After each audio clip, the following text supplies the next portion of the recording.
Obama's amnesty is an endless cycle. It's important that we understand that what Obama did last night was not just to grant 5 million people temporary and likely permanent legal status.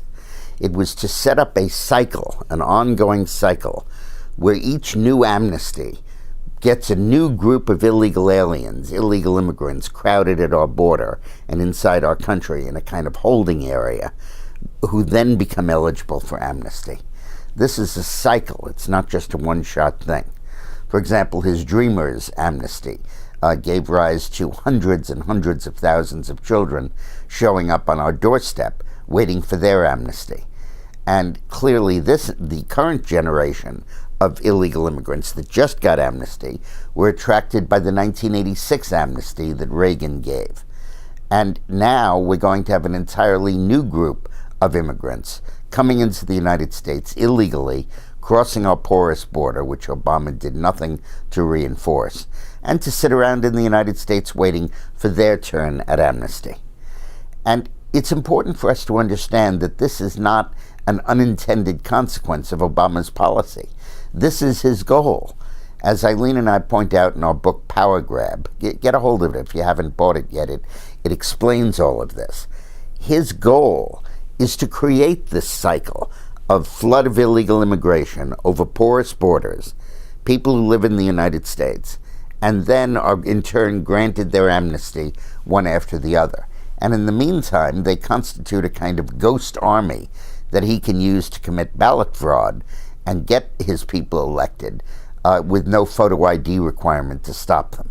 This is the process. This is Obama's factory for political domination of the country. Now, in the short term, politically, this is obviously going to backfire because by the time Obama leaves office, there'll be another couple of 100,000 people who have snuck into the country because they were attracted by the amnesty. It's going to be clear that the flood of illegal immigration will increase, not decrease or abate, because of this amnesty proposal. And that'll be very clear to the American electorate over the course of the next 2 years. Okay, so what's the real solution?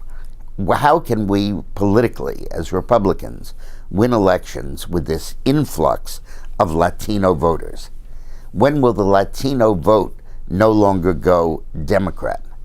And the answer is it'll stop going Democrat when it disappears, when there is no such thing as a Latino vote, any more than there's a German vote or an Irish vote or an Italian vote, even though those were the political hallmarks of politics as recently as 50 or 70 years ago.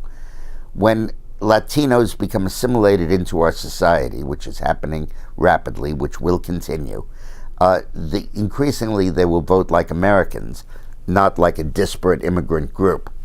In fact, in the last election of 2014, we ran 12 points better among Latinos than we had in 2012. The Democrats carried 63% of the Latino vote, whereas in 2012 they carried 75% of the Latino vote.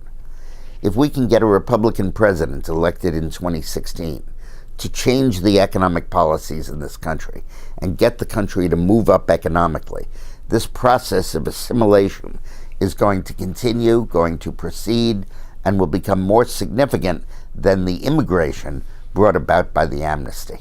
It's really a race between those two. Prosperity and assimilation on the one hand, amnesty and illegal immigration on the other. Thanks for watching.